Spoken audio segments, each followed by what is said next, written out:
All of Affect Autism's podcasts are produced and edited by Daria Brown. Please note that the views expressed during all episodes are solely those of the individuals involved, do not constitute educational or medical advice, and do not necessarily reflect the views of Affect Autism, Daria Brown, nor ICDL and associated parties. Listeners should consult with professionals familiar with their individual circumstances for specific support. You're listening to the We Chose Play podcast from Affect Autism, where affect is the #1 tool we use in supporting development through playful interactions. We have a follow-up today from a blog a few weeks ago about the Rebecca School, a DIR school, Developmental Individual Differences Relationship-Based Model School in Manhattan. We spoke there with Ray Leeper, who talked about how they use process-oriented learning in applying the DIR model at the school. And at the time, she said that this looks different depending on the child's developmental level, or the different developmental levels of the students. So today we are privileged to have with us Julia Feltus, a head teacher at the Rebecca School, to give us some examples about what that is. Welcome, Julia. Hi, Daria. How are you? Great, thank you. So maybe you can take a second to just remind our listeners, or for those who didn't hear the podcast about the Rebecca School, what is process-oriented learning? How does it relate to the application of the DIR model? And then we'll get into the developmental levels.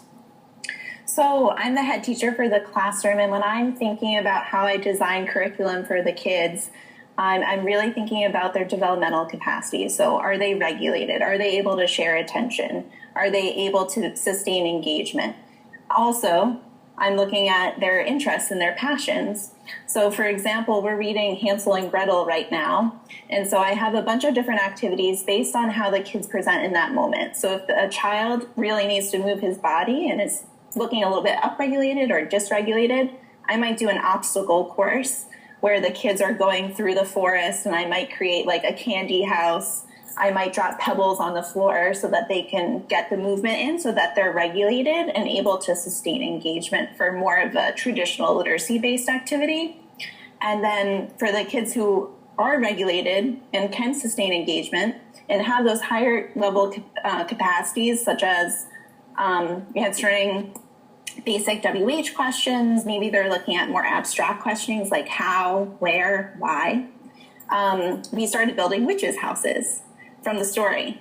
So they're able to think about what supplies they might need. Where can they find the supplies? What are their most favorite things to eat so they can build their houses with those ingredients? So it really runs the gamut, but I really look at how the kid is presenting in that moment.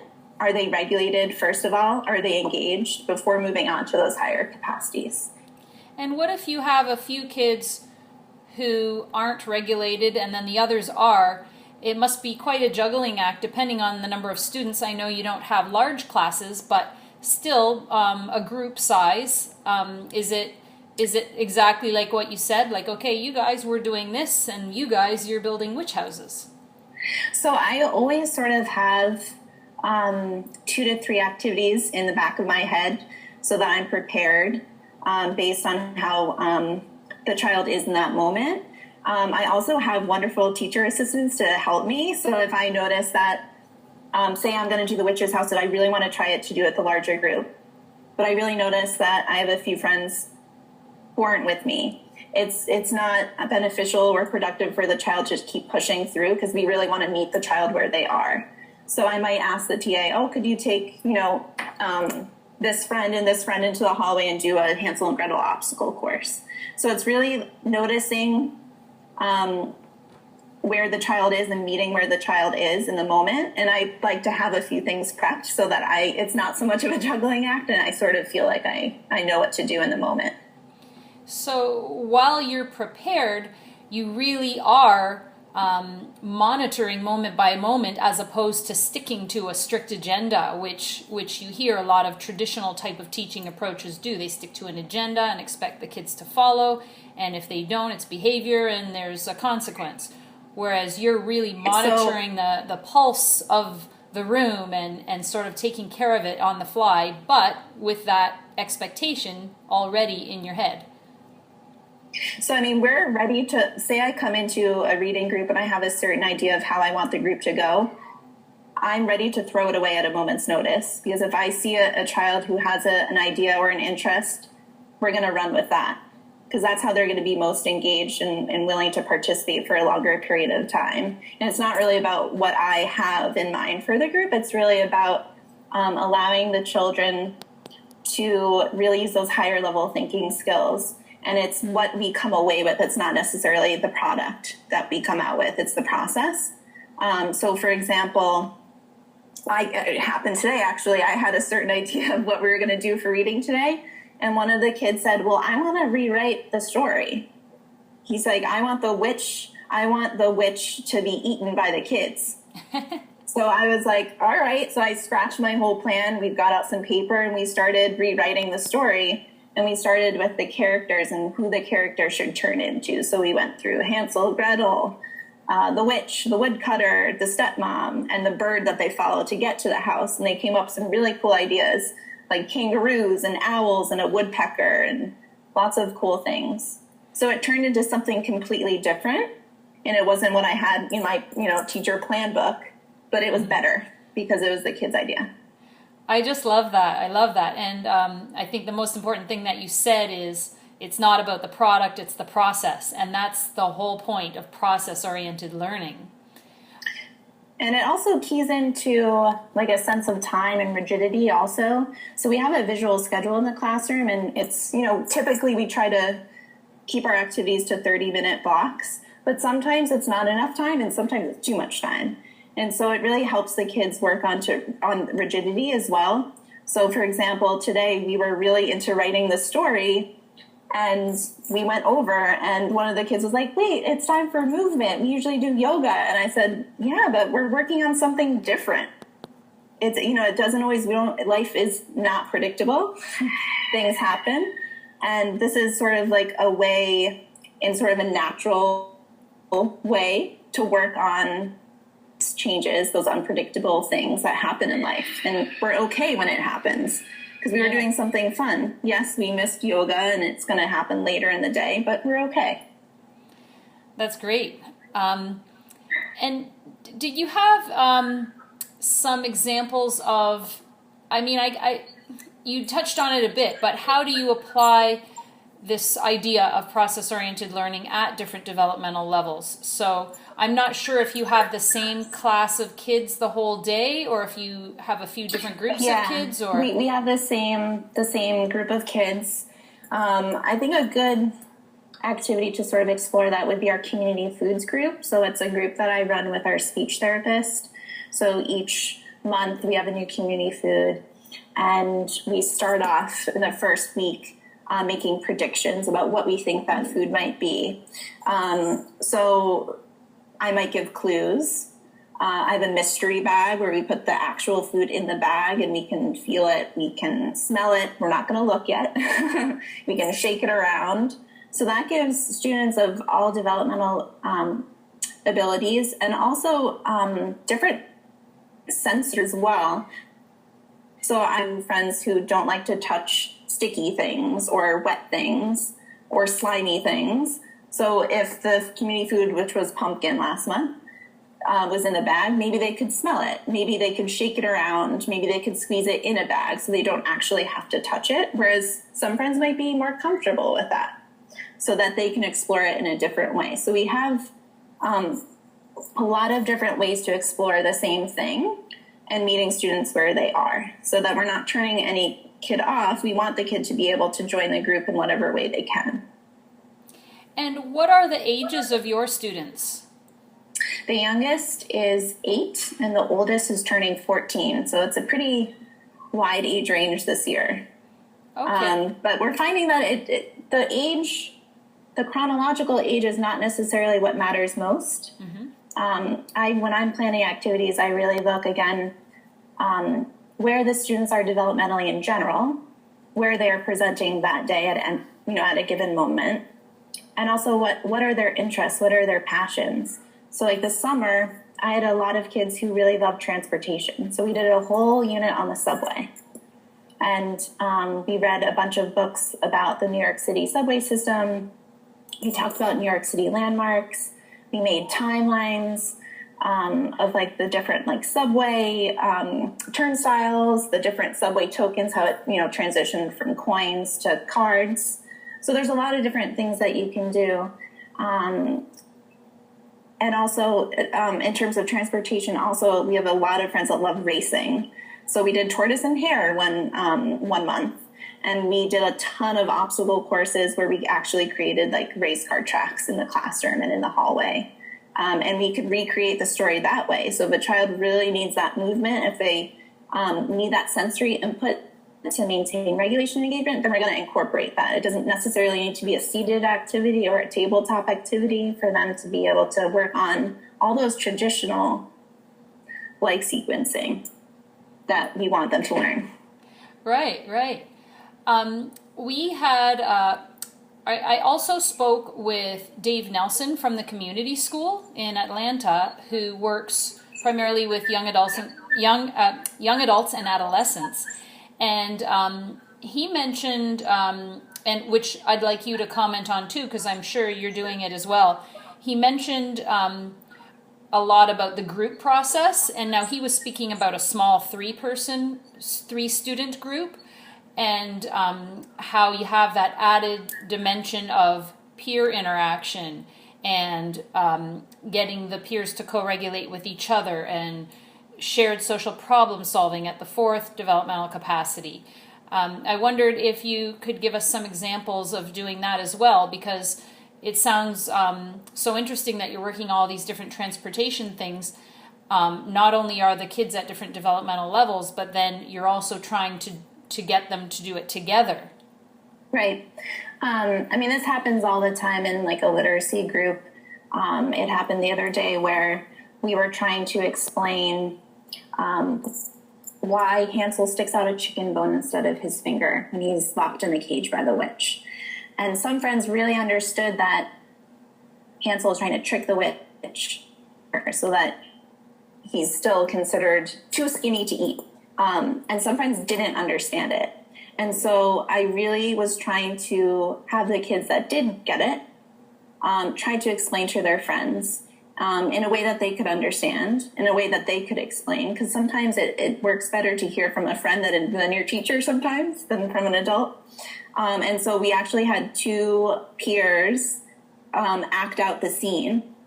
And it really solidified their understanding, but also they were working on regulation because they were getting a little bit frustrated that they couldn't move on from the story, but we wanted everyone to understand.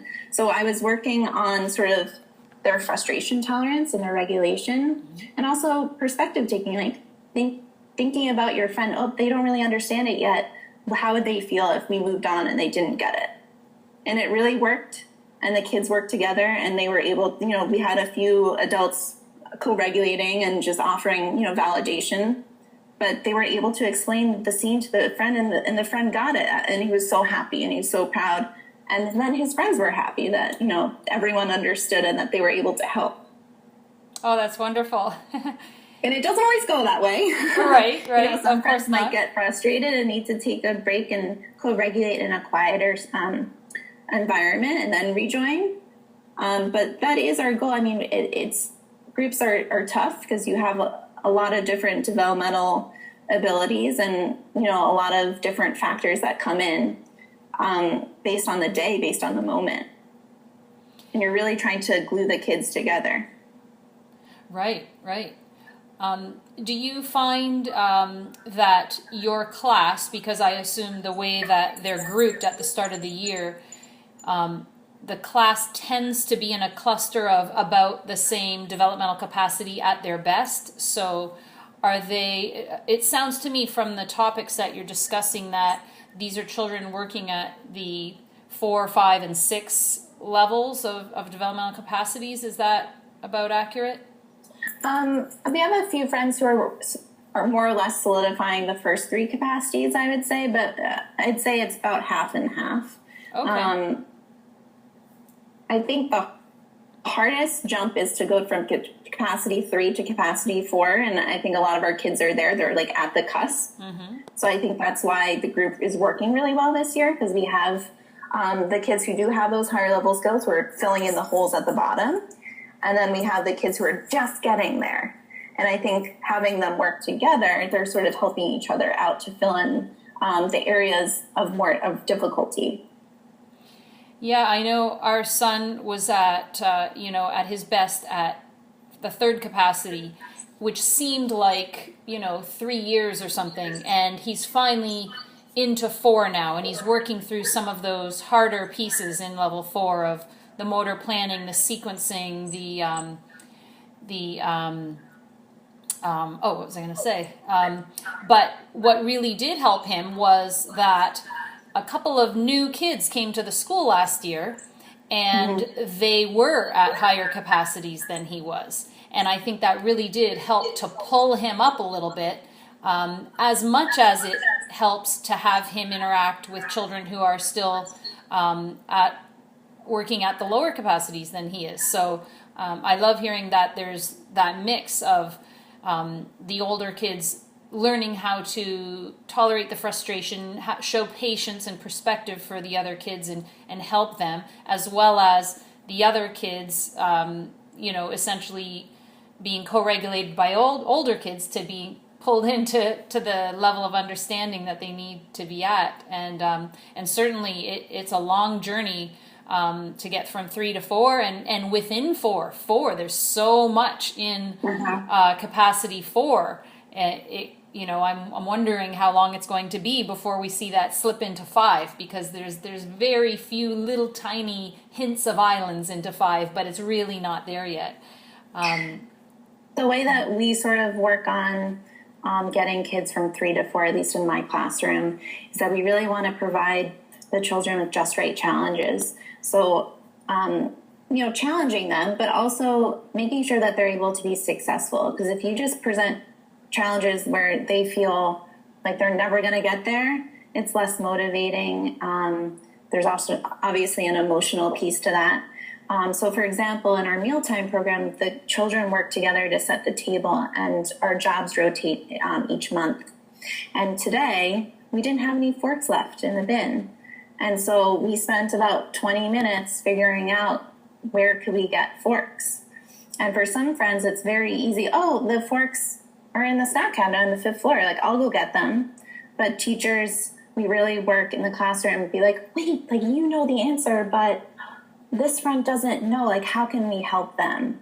So, that's like another layer to capacity for and problem solving, when it's not more or less, you're not answering the question right away, but you're really thinking about how to explain it to another person. So that's how that kid is going to widen his capacity for. And then you're also challenging the other child to come up with a novel idea, or think about, oh, there's none in the classroom, where else could I look? Right. And going back to something you said earlier too, which is maybe operating at a level 3, level 4, but having constrictions at level 1, which is so much the case for my son, who's so upregulated all the time, and really allowing that movement and helping that regulation, so that you're able to keep them up at that higher level to challenge them, as opposed to staying down in that co-regulating the whole day. Right. It actually happened today where we had a child who has those higher capacities, who can reach 4, 5, and 6 pretty regularly. But when things, unpredictable things happen, if he can't find something that he really needs in the moment, we see him dropping back to capacity 1 and trying to get back to a state of regulation. So we really look at how the child is presenting in the moment, and changing the way that we're interacting in the moment based on that. So maybe we were asking pretty high level questions. Actually, the child was coming up with his own Disney Channel show starring one of the teacher assistants, and he wanted to create a logo, and he couldn't remember how to tell her how to draw the Disney shape, and he couldn't explain it, and he wanted to find a phone to show her the picture.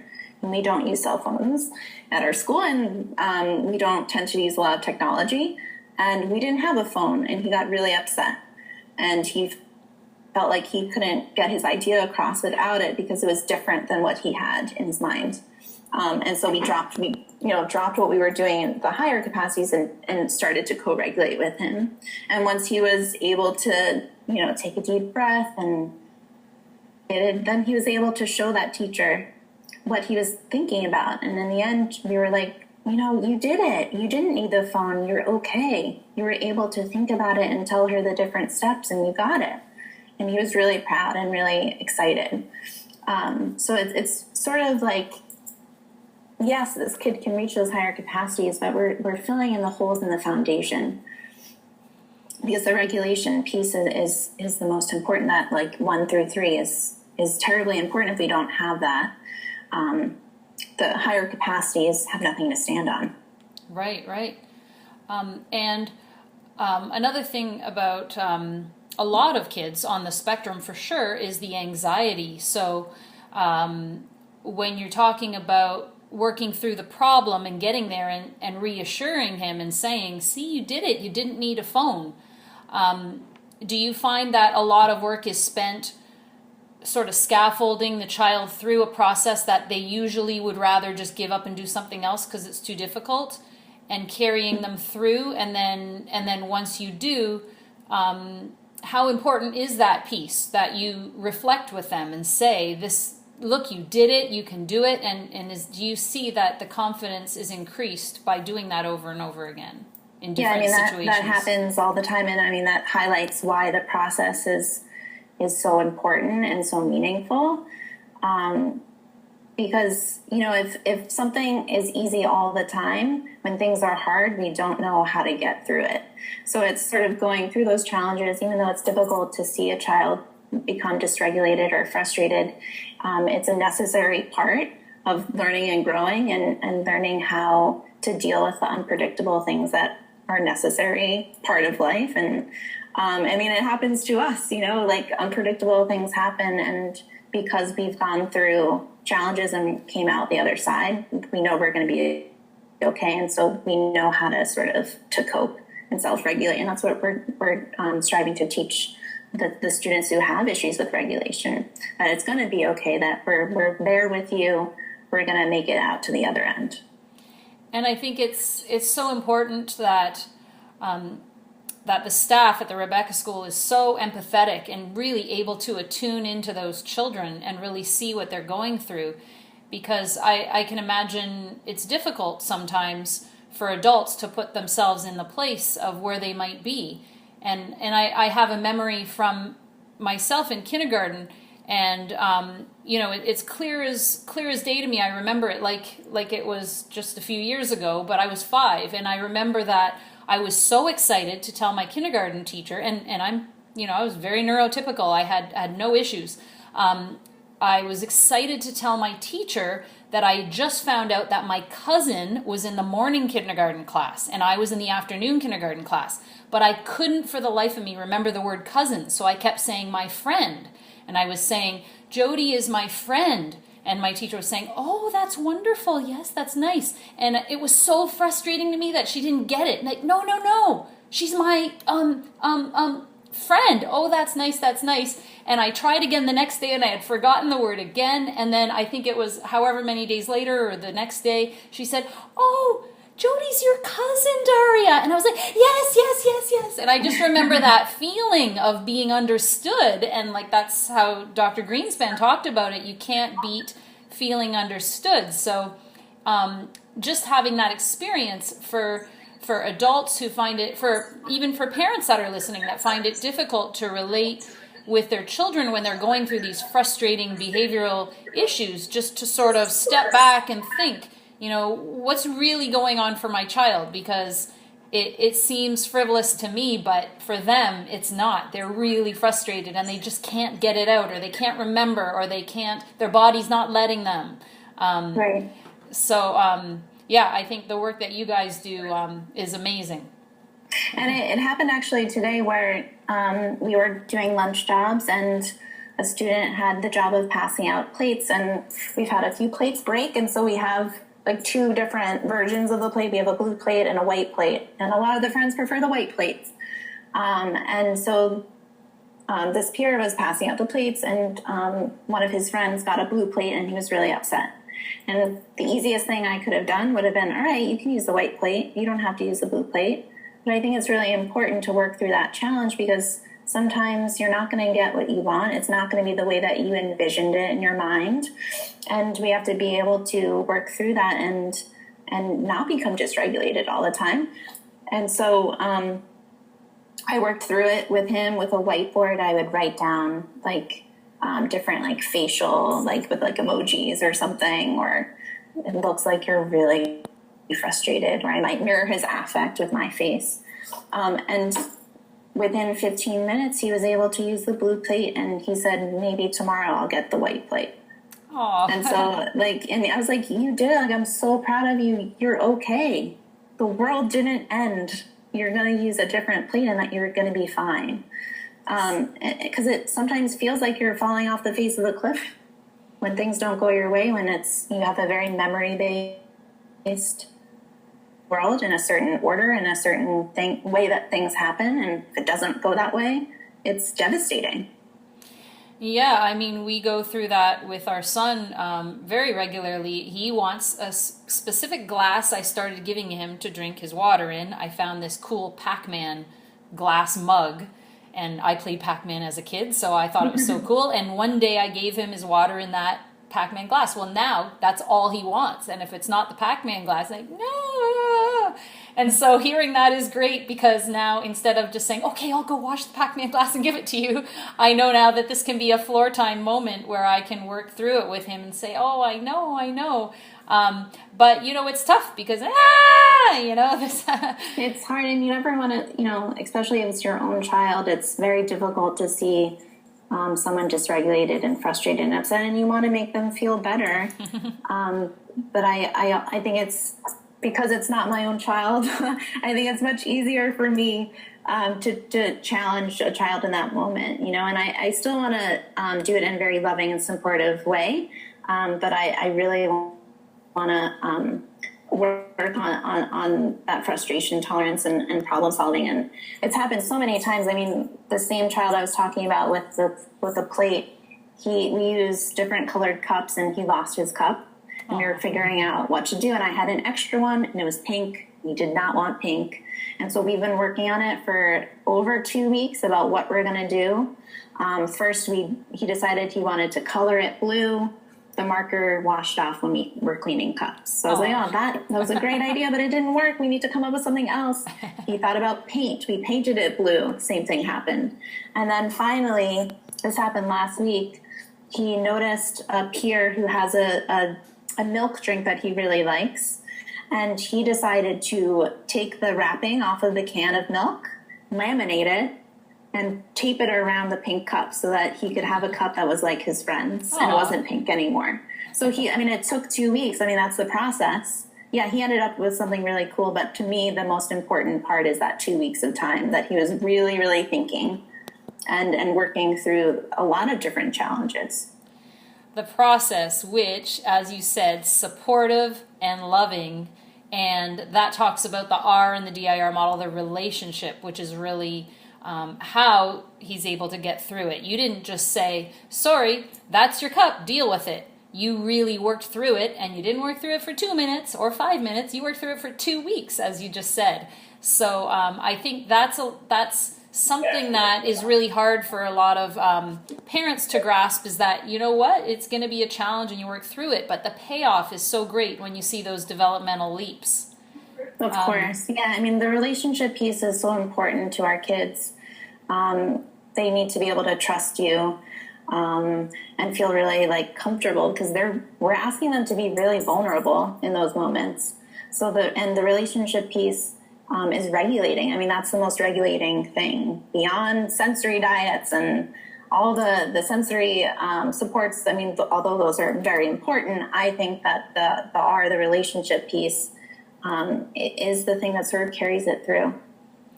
Yeah, and I've heard Dr. Tippy, who of course is the clinical director at the Rebecca School, say that the DIR model is really key in moving the children from that concrete world into the abstract world, where you can understand that I'm having a drink, The drink tastes the same, is the same, has the same function, whether I'm drinking it in a blue cup or a pink cup. So the cup is not really the important thing if you're thirsty. And to understand that, you really do have to be abstract, and it's a really challenging thing for some kids. And so that's where we're always working towards, to move them towards the abstract. But there are so many steps before we get there.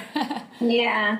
I mean, you can see sort of when we're doing those literacy-based activities where, for example, the witch's house, you can see where sort of that child is on their road to abstraction. So, for example, I had one child who altered the house slightly, so they decided to do graham crackers and cookies and candy. So it's a slight, deviation away from the traditional cake and sugar candy house. And then I have some friends who decided they want to make it out of hash browns and hot dogs and McDonald's French fries and chicken tenders and all the things that they love to see their minds at work and sort of where they are on that road to abstraction. And I mean, those are the moments where you say, oh my God, that's so amazing. Like, how could you make it a little bit different? So your, those just right challenges. Okay, you want to use oatmeal. What else can you use? You want to use candy. How else can it be different? Here's the picture of the witch in the house. Could we use a different color candy? So, I mean, just the even tiniest little changes. And then that's what we're building on. Yeah. Well, thank you so much for meeting with us, Julia. And if anyone's listening, you can see some more details and links in the full blog post. And I can't thank you enough for taking the time to speak with us today. Thank you so much, Of course, Julia. my pleasure. Thank you. Thank you for listening. If you liked this episode, please share it with someone, like and subscribe, sign up for the newsletter at affectautism.com, and follow us on Facebook, Twitter, YouTube, or Instagram. Until next time, here's to choosing play and experiencing joy every day.